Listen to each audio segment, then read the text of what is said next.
Muy buenas tardes, estimados televidentes y radioyentes. Compañero de muchas batallas por los destinos de la humanidad, Michel Chossudovsky está en La Habana. Economista, profesor emérito de Economía de la Universidad de Ottawa en Canadá, consultor de numerosas organizaciones internacionales, autor de diversos libros sobre política internacional, temas económicos y también sobre los grandes dilemas de la humanidad. Profesor, como decíamos, académico, director, fundador del Centro de Investigaciones sobre la Globalización y de su sitio web globalresearch.org, una de las web que en el mundo están pues también llevando ese pensamiento alternativo a las grandes mayorías y que constituye un elemento importantísimo también de divulgación del pensamiento científico frente a la globalización neoliberal y a los destinos imperiales que nos quieren imponer. A Michel Chossudovsky le doy la bienvenida acá en nuestra mesa redonda 5 años después de nuestro encuentro en octubre del año 2010. Bueno, pues espero que ustedes nos puedan acompañar en esta mirada del mundo a través del prisma de Michel Chossudovsky, porque estaremos hablando sobre economía, política, geoestrategia, de muchos temas de interés para usted. Acompáñenos en nuestra mesa redonda.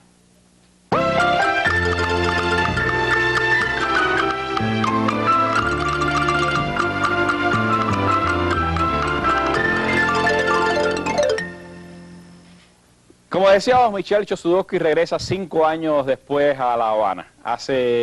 En el 2010 estábamos precisamente compartiendo importantes eventos de reflexión en La Habana y también usted le pidió de manera especial al comandante jefe Fidel Castro, después de un encuentro, pues un mensaje a la humanidad sobre el peligro de una guerra nuclear. 5 años después, Chossudovsky, ¿ha cambiado la situación? ¿Sigue el mundo estando en peligro de una confrontación nuclear?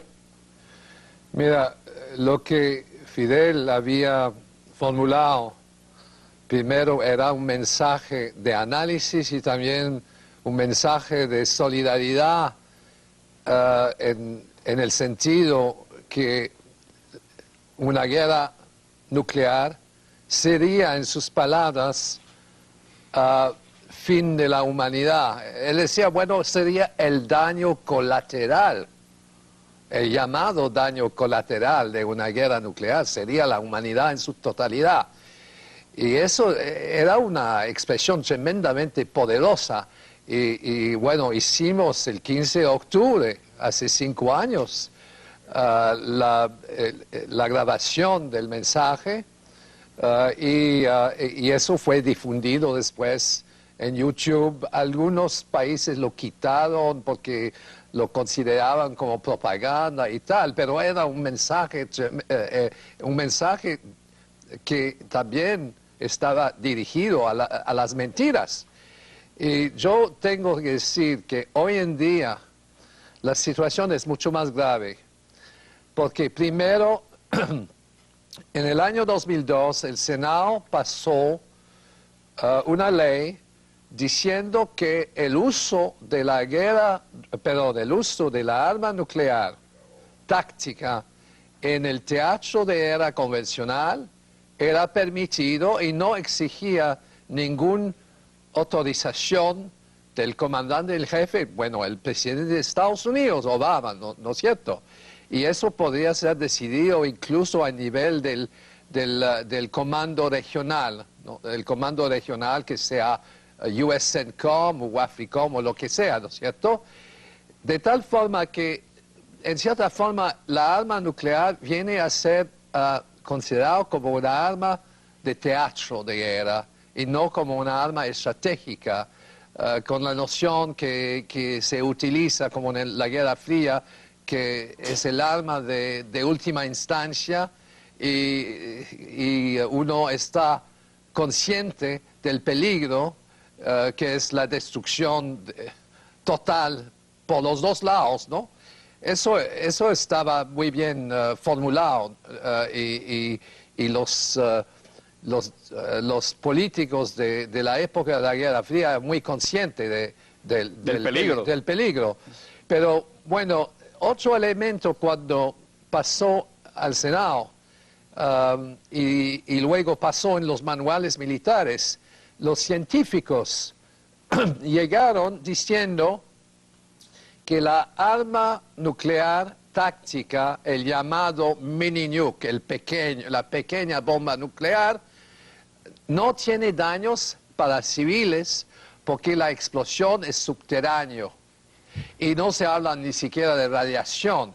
Pero lo que en realidad hay que subrayar es que una vez que la mentira científica entra en los manuales militares y que la arma nuclear entra en la selección de las posibilidades sí, de una guerra, ¿no? Sí. De armamento a Bueno, utilizar. y los militares dicen, bueno, si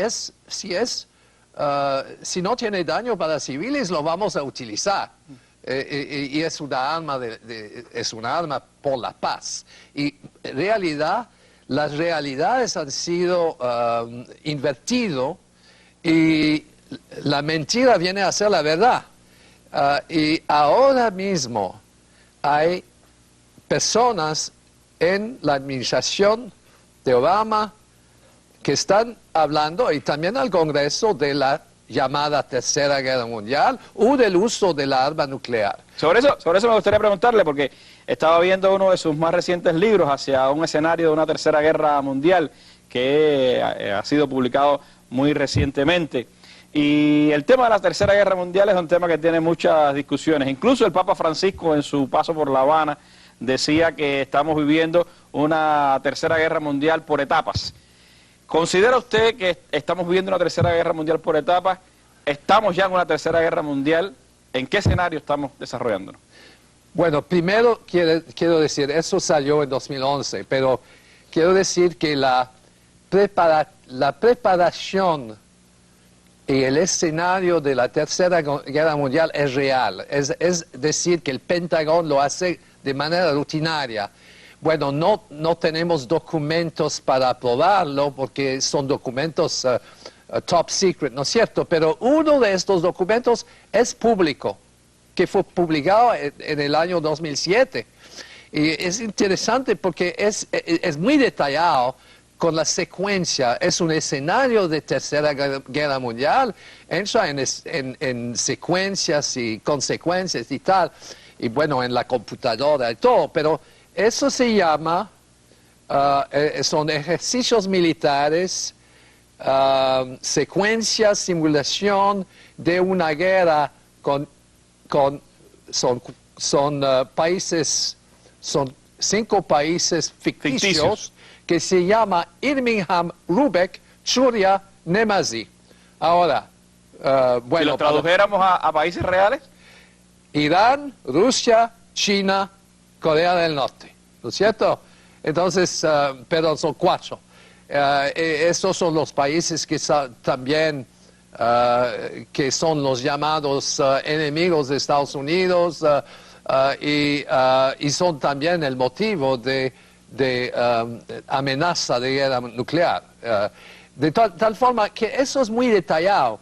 Empieza, estoy traduciendo del inglés, el camino al conflicto. El camino al conflicto quiere decir que vamos a tener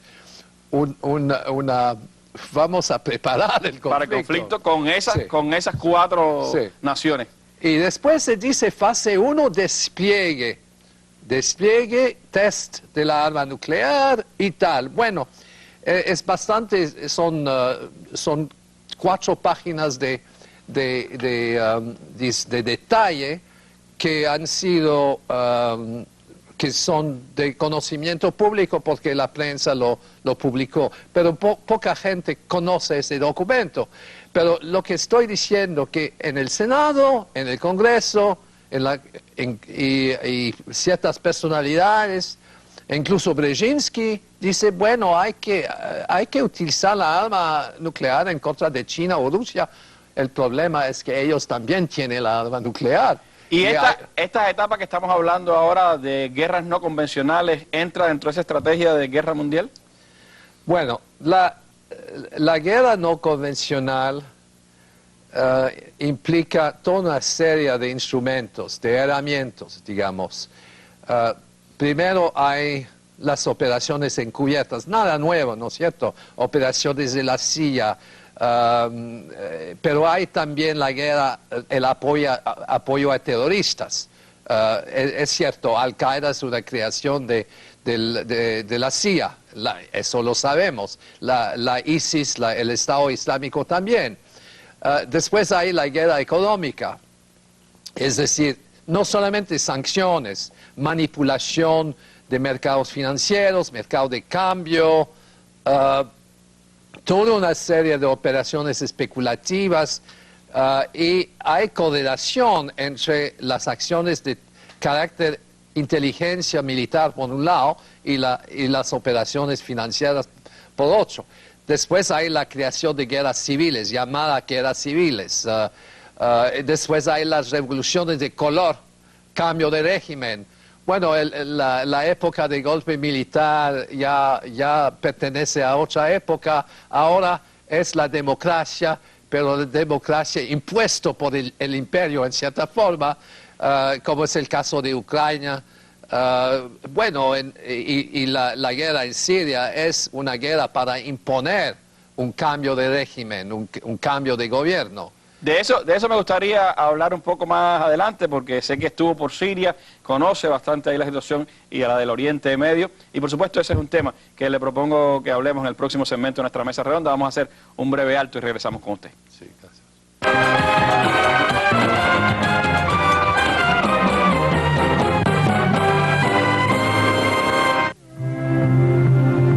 Este miércoles, en la Mesa Redonda, capítulo 3 de la serie documental La historia no contada de Estados Unidos. Truman had delayed the start of Potsdam for 2 weeks, giving the scientists time to ready the bomb test. It worked. Stimson gave them the news. The conference began the very next day. ¿Qué escondía la decisión de Harry Truman de lanzar la bomba atómica sobre Japón? Esa es la interrogante que se hace Oliver Stone en La Bomba. The Japanese began the war from the air at Pearl Harbor. They have been repaid many folds, and the end is not yet. We shall destroy their docks, their factories, and their communications. Let there be no mistake, we shall completely destroy Japan's power to make war.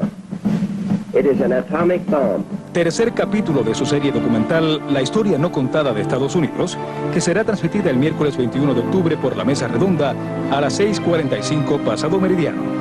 Mesa Redonda, nuestras armas son las ideas.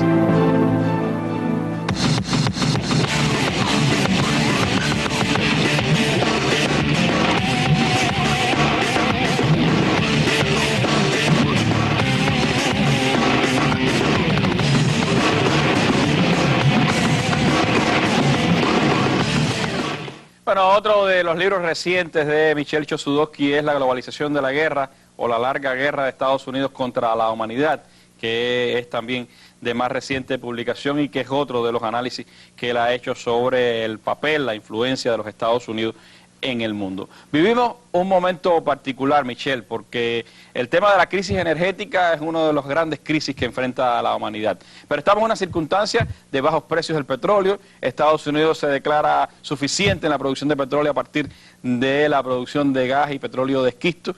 Y, por supuesto, eso tiene una influencia en una de las regiones más estratégicas para Estados Unidos en las últimas décadas, que ha sido el Oriente Medio. ¿Cómo está influyendo toda esta situación en la política de Estados Unidos hacia el Oriente Medio? ¿Qué puede pasar en esa región según su punto de vista? Mira, esa guerra para el petróleo ya tiene historia, pero si miramos la región digamos, de Arabia Saudita hacia el Mar Caspiano, del Mediterráneo hacia Asia Central, ahí es una región que tiene más del 50% las reservas mundiales de crudo, digamos.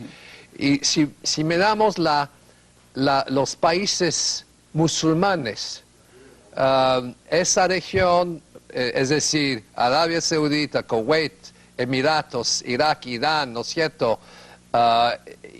y Libia, Nigeria, Malasia, Indonesia, todos países musulmanes, eso encierra casi más de 65% de las reservas de crudo.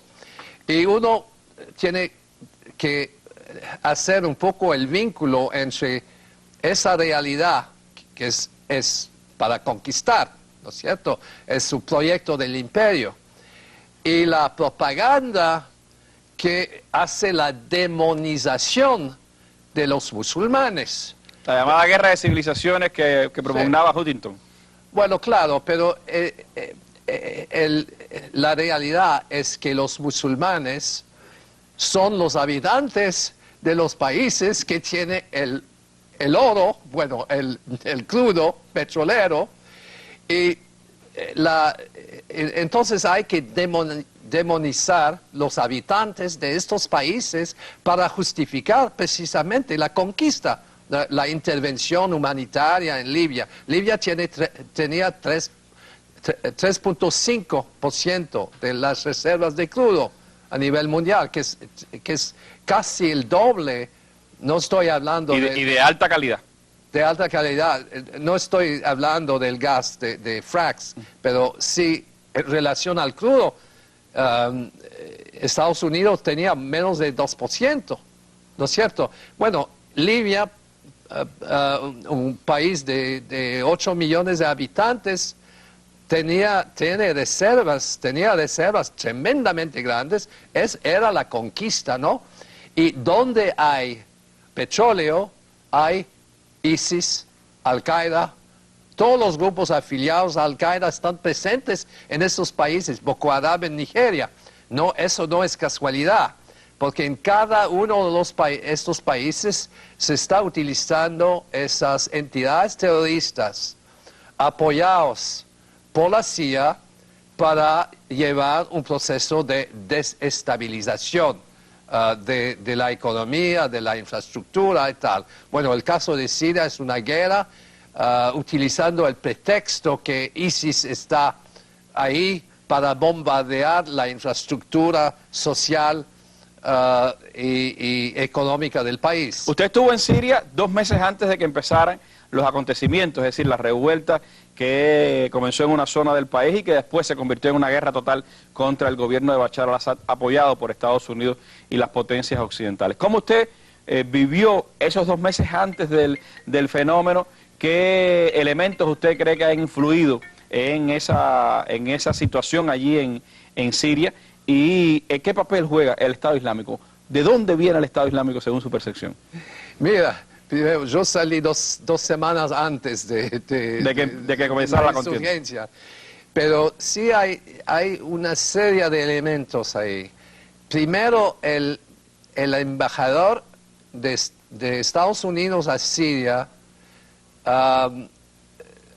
vino a mitad de enero 2011, ¿no es cierto? Presentó sus credenciales al presidente Bashar al-Assad. Yo estuve ahí en ese momento. Y bueno, se sabe que cuando llega un embajador hay algo que se va que ocurrir. Pero el hecho es que Robert Stephen Ford, lo sabía, Robert Stephen Ford había trabajado con John Negroponte. El actual embajador en Siria. O sea, el que fue embajador en Siria. Él fue embajador Negroponte fue embajador en Irak. Después después de la ocupación, y Robert Stephen Ford fue el número 2 en la formación y creación de una serie de entidades terroristas, incluyendo Al-Qaeda, que estaba apoyado de manera encubierta por los servicios de inteligencia de Estados Unidos. Pero lo que pasó en el caso de Siria es que había, y eso fue confirmado incluso por la prensa israelí, que la OTAN y el comando militar turco se responsabilizó del reclutamiento de mercenarios, y eso fue desde el comienzo, en 2011. Hay que mencionar otro elemento. Negroponte fue en América Central Cuando Sí. la guerra contrainsurgente contra Nicaragua, toda la situación en Honduras, en El Salvador, estuvo por ahí. Claro, y en realidad lo que los Estados Unidos querían es de exportar la llamada opción Salvador a Irak y a Siria. Está en los documentos oficiales de Estados Unidos cuando la contienda en Irak en el 2013 hablaba de la posibilidad de una salvadorización del conflicto y de dividir incluso el país. Mira, es que no hablaron explícitamente de esto, pero todos los colaboradores de Negroponte se vinieron a Irak. Eso está documentado en el libro. Es decir que, en realidad, bueno, el Departamento de Estado tiene continuidad y copia colgado de sus intervenciones. Si financian escuadrones de la muerte en América Central, lo van a hacer también en Irak. Eso es lo que ocurrió. Y Robert Stephen Ford, en cierta forma, menos conocido que Negroponte. Pero con la misma experiencia. No, tenía más experiencia en Negroponte porque habla perfectamente árabe y turco. Ford habla sí. árabe y turco, las dos. Sí, y él tenía el mandato de tomar contacto con diversos grupos dentro de Irak y luego en Siria también hizo lo mismo. Pero bueno, yo puedo decir de todas las investigaciones que hemos hecho que el Estado Islámico es una creación de la CIA. Y en realidad eso está escrito incluso en el Wall Street Journal, porque ahora dice el Wall Street Journal dice, bueno, Rusia está atacando mercenarios apoyados por la CIA. No, lo dicen perfectamente. Es decir, que ellos incluso aceptan la idea que la CIA está metido en Siria, que es una intervención que es ilegal, porque, bueno, Siria es un país soberano. Bueno, el bombardeo de Estados Unidos a Siria es ilegal, aun cuando tiene un pretexto justificativo humanitario que es la guerra al terrorismo. Pero esa guerra al terrorismo tiene dos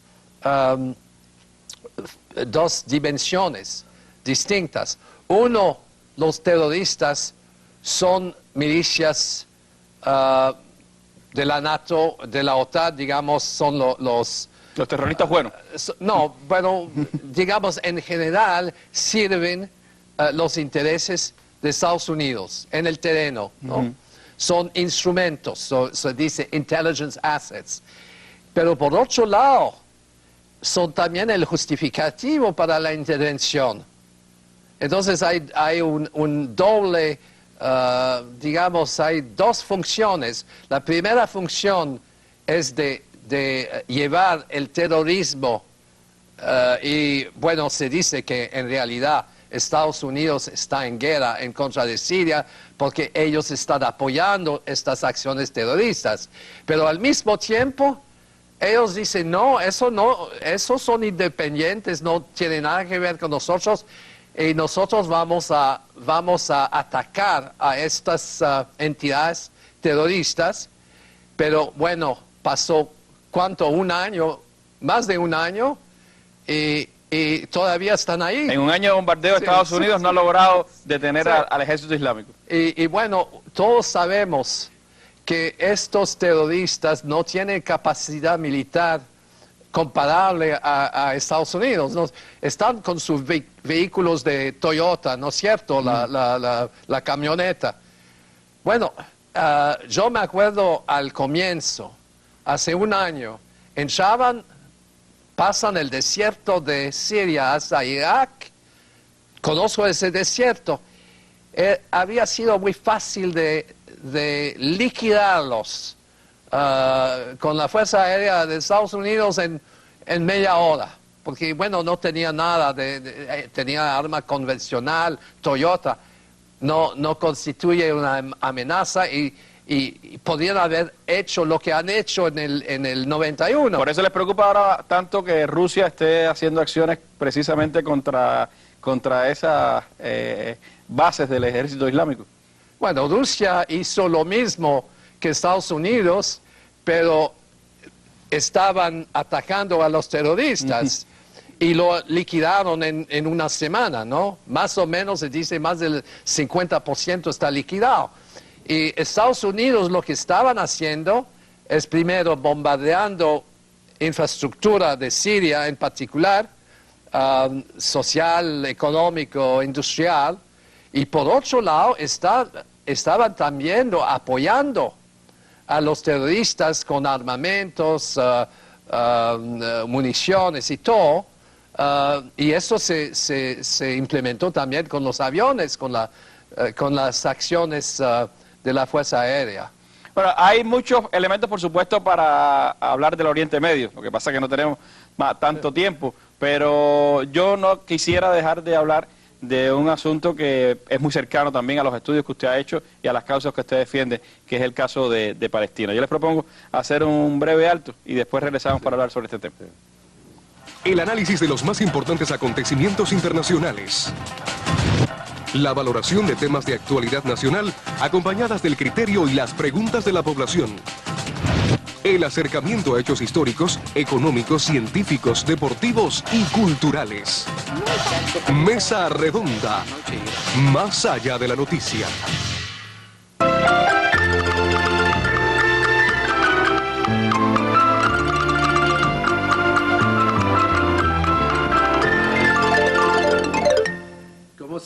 Palestina, un asunto sobre el que el centro que dirige Michel Chossudovsky y él propiamente han estado, por supuesto, también divulgando numerosos asuntos, numerosas opiniones sobre lo que ocurre en ese territorio, sobre el papel de Israel en el Oriente Medio y también sobre la estrategia de Estados Unidos allí en el caso de Palestina. ¿Cómo usted ve la situación por estos días? Se ha incrementado nuevamente la violencia, ha habido incidentes también importantes allí en Jerusalén, en las zonas de los territorios ocupados en Palestina. ¿Cómo ve la situación? ¿Puede haber realmente una solución pacífica a ese conflicto? Yo creo que Netanyahu está implementando el proyecto del Gran Israel, ¿no? La expansión de Israel en zonas palestinas, pero incluso más allá. Y hay otro elemento tremendamente importante, un poco desconocido, que es la riqueza de gas natural en la costa del este del Mediterráneo, pero en particular en Gaza. Frente a la Franja de Gaza. Frente a la Franja de Gaza, y esa riqueza es tremenda, es comprobado. Y es de propiedad de Palestina. Ahora Israel quiere tomar posesión de esto, de facto lo tiene. El problema es que la Corte Suprema de Israel en un juicio han dicho, bueno, eso es de propiedad de Palestina. Bueno. Gaza, que en un momento determinado era, como pudiéramos decir, el lugar hacia donde íbamos a tirar a los palestinos, porque no nos interesaba, porque era tierra baldía. Y de pronto con el descubrimiento de estos yacimientos de gas, se ha convertido en un objetivo muy importante para Israel. Claro, y eso tiene que ver con el bloqueo.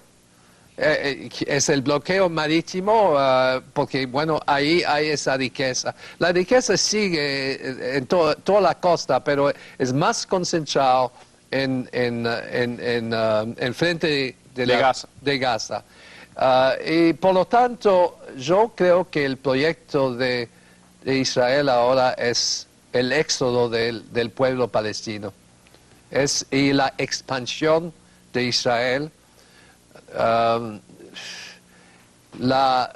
En Cisjordania, en el oeste, digamos, están empezando a hacer lo que han ya hecho en Gaza, es de enfrentar la población, pero allá, bueno, es distinto, porque allá hay las colonias judías dentro de territorios palestinos. Sí, palestinos.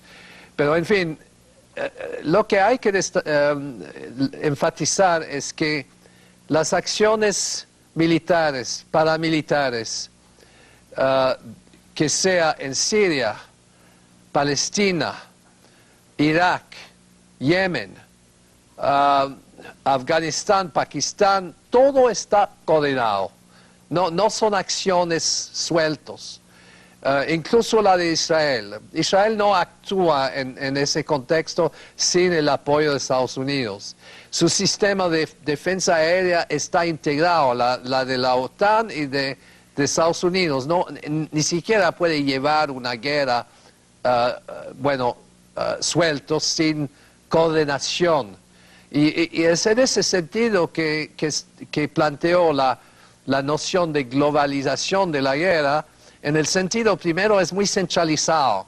Es el United States Strategic Command, el Comando Estratégico de los Estados Unidos. Sí, y está situado en Nebraska. De ahí se hace la coordinación con alta tecnología, con los comandos regionales. Se va a coordinar lo que pasa en el Medio Oriente con lo que podía pasar en el mar de China, por ejemplo. Todo está parte de una red de comunicación con sus aliados, con la OTAN, con los países del Golfo Pérsico y tal. Y en ese sentido, bueno, el peligro de una decisión por parte de un político o por parte, bueno, hay que entender, la guerra es implementada por civiles, no por militares. Bueno, los militares lo hacen, pero la decisión viene de la Casa Blanca, del Congreso, ¿no es cierto? Ahí y también de los think tanks de Washington. Esos son la gente mucho más peligrosos que los militares. Los militares siempre son más cautos generalmente a la hora de ir a una guerra, porque saben realmente cuáles son las consecuencias. Hasta cierto punto. Hasta cierto punto. Sí. Hasta cierto punto. Ahora, hablaba usted de una estrategia global de guerra. Dentro de eso, ¿cómo inscribe el caso de Ucrania? Sé que para usted también, de manera familiar o sentimental, el tema de Ucrania tiene mucha importancia porque tiene raíces allí en la región del Donetsk, ¿no? Sí. ¿Ucrania cómo lo ve dentro de esa estrategia global de guerra de los Estados Unidos? Mira, hay toda una dimensión histórica. En realidad, Ucrania y Rusia son pueblos que tienen una historia común desde siglos. Pero hay que entender primero que eso no fue un cambio de gobierno, fue un golpe de Estado. Me refiere al presidente Yanukovych y la insurrección que se había dado. Y detrás de estas acciones sabemos, comprobado, que Estados Unidos estaba metido y también la Unión Europea y la OTAN. Y la idea era cambio de régimen y también militarización de la frontera con Rusia. En fin, la situación es tremendamente compleja, pero hay que subrayar primero que Estados Unidos y Europa han apoyado también a un gobierno que es un gobierno neofascista, neonazi, fascista, por tener elementos tanto en la Guardia Nacional como en las Fuerzas Armadas que son nazis, son nacionalistas, fascistas y también metido en acciones criminales en contra de la población de habla ruso. Bueno, yo puedo decir, las dos lenguas son casi idénticas, ¿no? Pero se ha creado divisiones, son pueblos hermanos, ¿no? En cierta forma. Bueno, mi papá viene de Rostov, ¿no? Conozco esa región del lado ruso Y también del lado de Ucrania, bueno, las lenguas son casi idénticas, ¿no? Es posiblemente el chileno con el cubano, ¿no? Ajá. Más o menos se habla el mismo idioma. Pero la geopolítica está creando divisiones. Y esas divisiones se creó también por el empobrecimiento de Ucrania debido a la intervención del Fondo Monetario empezando en el año 94. Planes muy estrictos que Sí, pusieron. un plano muy feo. Precio de la energía subió 900% en un día, ¿no es cierto? Y eso llevó a la caída del sector agrícola e industrial, que era muy fuerte ahí. Hay toda una serie de mecanismos, eso es lo que llamo la guerra no convencional, la guerra económica, la guerra financiera, acciones en el campo de macroeconomía. La estrategia fundamental, en su opinión, Chosudovsky, ha sido pegar cada vez más a la frontera rusa las posibilidades de la OTAN y de Estados Unidos de intervenir, de influenciar. Bueno, hay un despliegue de armas convencionales en toda esa región del este europeo. Están a la frontera rusa, de la Federación Rusa en los países bálticos, ¿no es cierto? También, también más al sur. En cierta forma, la amenaza a la soberanía de Rusia es real, ¿no es cierto? Bueno, Estados Unidos dicen, bueno, no, que Rusia es una amenaza, ¿no? Pero en realidad, de punto de vista de Moscú, hay ejercicio de combate en la frontera. Prácticamente es un cerco a Rusia. Bueno, ¿no? a unos 15 kilómetros del territorio ruso, ¿no? Entonces uno debe tomar en cuenta el hecho que la situación actual es tremendamente peligrosa, porque un enfrentamiento podría ocurrir. El aparato decisional es muy complejo, porque es centralizado por un lado, pero también hay toda una red de entidades dentro de las Fuerzas Armadas, y hay los políticos, y los políticos, ellos quieren la guerra porque es bien para su imagen, y están también apoyando a la industria de armas en Estados Unidos, el complejo militar-industrial. Hillary Clinton, tanto Hillary Clinton como John Kerry están en esa línea, ¿no? Diciendo, bueno, vamos a hacer la tercera guerra mundial sin tomar en consecuencia,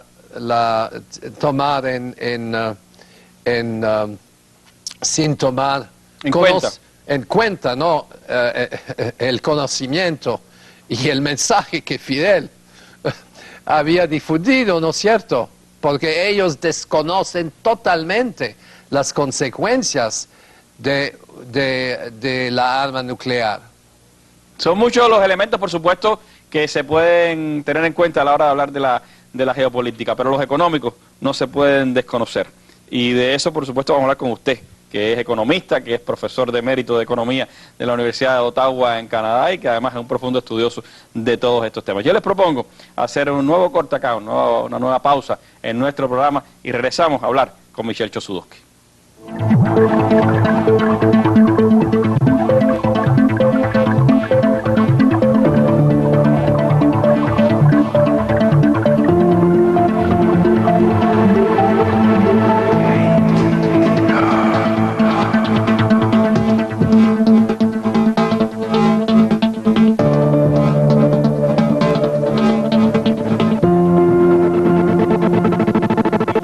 Análisis de los acontecimientos que marcan al mundo.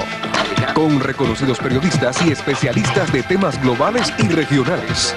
Los temas internacionales en la mesa redonda. Nuestras armas son las ideas.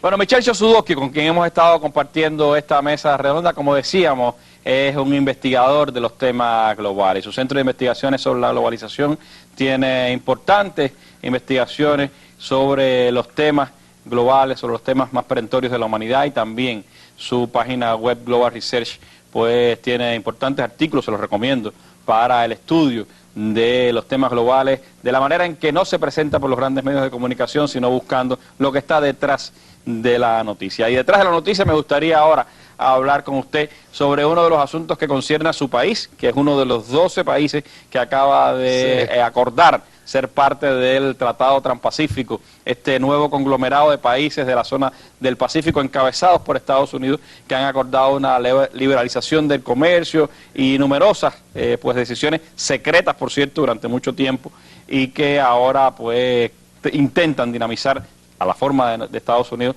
la economía mundial, una zona que agrupa el 40% de la economía mundial. ¿Qué impacto cree usted que tiene, viéndolo desde Canadá, viéndolo desde, por supuesto, las grandes potencias, este Tratado Transpacífico? ¿Considera, como dice el presidente Obama, que es el intento norteamericano de poner las reglas de la economía mundial frente a la emergencia de China? Mira, ese acuerdo es secreto, es cierto. Bueno, sabemos cuáles son algunos elementos porque ya conocemos un poco la estructura del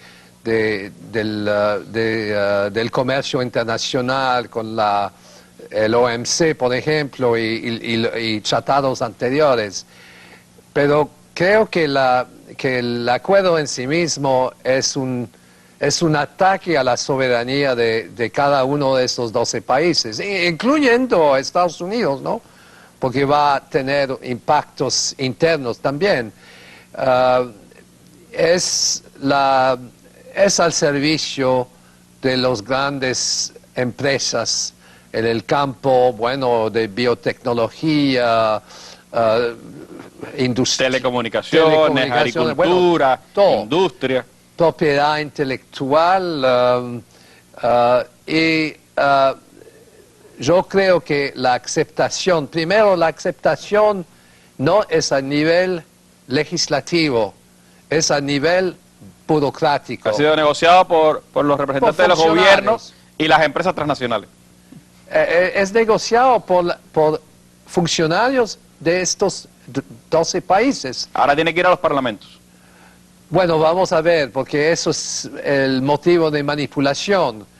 Pero un funcionario no puede firmar para un país algo que es contundente. Yo sé, estuve en Malasia recientemente, conozco bien al antiguo primer ministro Mahathir Mohamad. ¿No? Él ha hablado en contra de sus colegas del gobierno, la situación que eso llevaría al estancamiento de muchas empresas locales, ¿no? Que no podrían competir contra las grandes transnacionales. Es un país es un país capitalista, pero que el gobierno ha apoyado el desarrollo de empresas privadas locales, ellos con una cierta autonomía industrial. En cierta forma es un modelo, ¿no? Y también muy exitoso en el campo social. Pero bueno, él está muy preocupado por el impacto de estas medidas, de este acuerdo.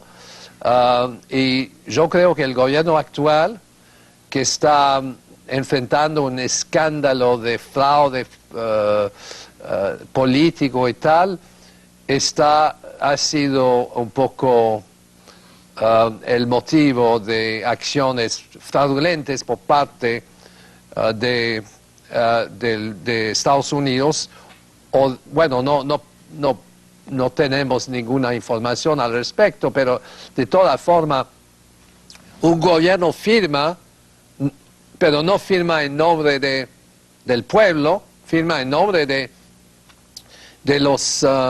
las empresas transnacionales que están empujando ese modelo, ese acuerdo. ¿Y coincide usted con esa visión de que el intento es no solo, por supuesto, consolidar el poderío económico de Estados Unidos, sino detener el avance económico y geopolítico de China? Bueno, China está excluido del convenio, pero no es el único país excluido, ¿no? Son 12 países. Yo creo en cierta forma que China no necesita formar parte de ese convenio, de ese arreglo, no le gusta y tiene también su propio proyecto, ¿no? ¿Usted estuvo en China hace poco? Sí, hace unas semanas estuve en China. Pero bueno, el proyecto de China es bastante pragmático, es de promover relaciones entre una serie de países para el comercio entre Europa y Asia. Bueno, entonces estamos hablando del comercio tanto continental, por tierra. Pero, una nueva ruta de la seda. Sí, pero también la ruta marítima también. La ruta marítima es mucho más motivo de controversia porque las fuerzas navales de Estados Unidos están ahí en distintos corredores de transporte marítimo. Pero ese proyecto, en cierta forma, no requiere ninguna condición por parte de los países. Respecto a la soberanía, no hay propiedad intelectual y tratamiento nacional y todos los detalles de un acuerdo comercial que puede tener consecuencias sobre la economía de cada uno de los que han firmado el acuerdo, como es el caso del TPP. Entonces, la iniciativa de China yo creo que es una iniciativa interesante y además que lleva también a una cierta, digamos, equilibrio en las relaciones geopolíticas y económicas a nivel internacional. Es acabar con la idea de que puede haber una hegemonía, de que puede haber un mundo unipolar dirigido solo por Estados Unidos. Bueno, ese mundo unipolar en el contexto actual realmente es función del hecho que Estados Unidos es la primera potencia militar y están utilizando eso como mecanismo para imponerse y amenazar a países, ¿no es cierto? Pero también la arma económica, financiera, está también el elemento clave de esa hegemonía, ¿no? Y la prensa, la propaganda, que ellos detienen, ¿no? La manera de plantear las realidades en la prensa occidental. Bueno, nosotros llevamos una contraofensiva, sí, pero con muchos menos recursos menos recursos y bueno, pero de toda forma ahora los medios independientes tienen muchos lectores y la verdad sobre las acciones terroristas del Estado norteamericano, hay que hablar utilizar estas palabras, es un Estado terrorista porque está apoyando a acciones de carácter terrorista, apoyando a rebeldes en Siria, lo que sea. Y en el campo económico también. En el campo económico, la desestabilización de mercados financieros, como el caso de Shanghái. Eso también es parte de toda una serie de herramientas especulativos que detienen las grandes instituciones financieras como JP Morgan Chase y Goldman Sachs, etcétera. Me quedan apenas 5 minutos, Michel, y por supuesto no quisiera dejar de escuchar tu mirada sobre lo que está ocurriendo en América Latina y lo que está pasando en particular con este restablecimiento de relaciones diplomáticas entre Estados Unidos y Cuba y la nueva circunstancia que se vive en esas relaciones. ¿Cómo ves ese suceso y cómo ves el impacto, por supuesto, de América Latina a escala global? Mira, es cierto que eso es un hito histórico, pero por otro lado, yo creo que los cubanos conocen a Estados Unidos y a sus intenciones. Y eso no es simplemente gente en el gobierno o los intelectuales. Todos con quienes estuve hablando, muy articulado, ¿no? La gente sabe y dice muy libremente que, bueno, saben lo que Estados Unidos quiere cuando dice que quiere un cambio de régimen en Cuba, lo que significa, ¿no? Yo quiero también destacar, el socialismo es tremendamente importante, hay que protegerlo. La revolución cubana es también muy importante para el mundo entero. ¿Por qué? Porque hay toda una serie de países que tenían un proyecto socialista y ahora son aliados de Estados Unidos. Ahora, estos países ahora, ¿qué son? Son países empobrecidos, son países donde... Yo estuve recientemente en Camboya y el salario mensual era tan bajo que y estaban las cadenas de las industrias de transformación para exportación, porque la mano de obra es más bajo aún que en China. Todos estos países son, en cierta forma, han luchado en contra del imperio. Bueno, Filipinas, Cuba tiene una historia bastante común. Sí, común. Bueno, compara Cuba a Filipinas. Filipinas es la miseria total. Población sin educación, sin salud, sin posibilidad de salario, ¿no es cierto? Y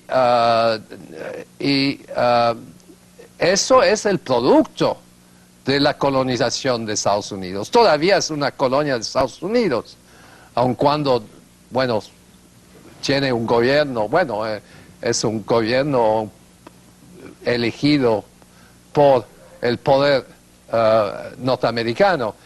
Pero en ese sentido es tremendamente importante que la revolución cubana se mantiene y al mismo tiempo pues yo tengo la certeza que los cubanos son más inteligentes que los norteamericanos, ¿no?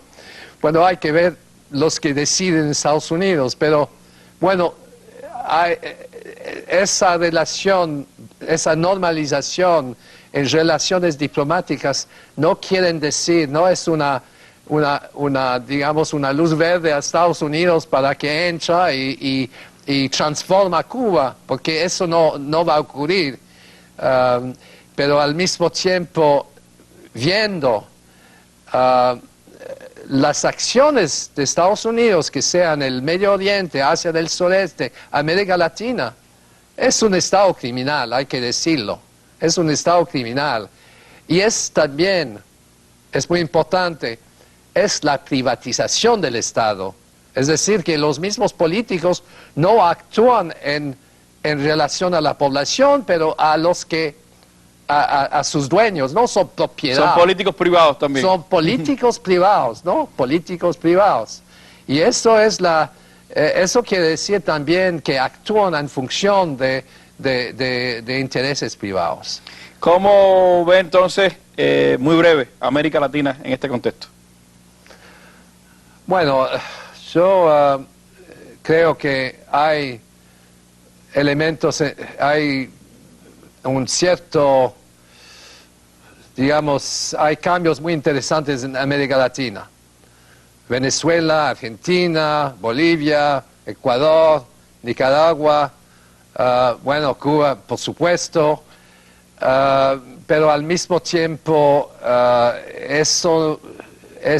hay una cierta fragilidad. Y hay que acordarse de la historia. Yo viví 2 golpes militares en América Latina.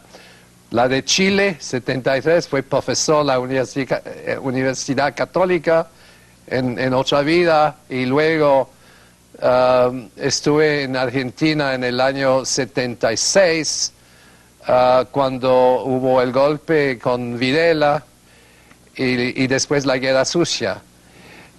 Y estas experiencias son también un poco, dan origen a las acciones del Fondo Monetario, Banco Mundial, que llevó en distintos países, el peor era Perú y Nicaragua, a la intervención del fondo y al empobrecimiento de la población como producto de las llamadas reformas implementadas por el fondo. Bueno, Chuzudovsky, ya se nos ha acabado el tiempo, lamentablemente. Estamos hablando de un hombre que, por supuesto, domina mucho temas globales, domina temas también de gran importancia, pero bueno, el tiempo es implacable. Yo quiero agradecerle muchísimo que haya tomado parte de su tiempo acá en La Habana para compartir con nosotros sus reflexiones sobre temas tan vitales y que hayamos podido pues conversar con este académico, economista, profesor de la Universidad de Ottawa y además director del Centro de Investigaciones sobre Globalización en Canadá, quien ha podido, por supuesto, pues recorrer buena parte del mundo y también tener una visión diferente a la que nos transmiten los grandes medios de comunicación y los círculos académicos también de las élites. Le agradezco muchísimo a Chuzudovsky haber compartido con nosotros esta mesa redonda. A ustedes los invito, por supuesto, a que mañana estén de nuevo con nosotros en nuestro programa. Muy buenas noches.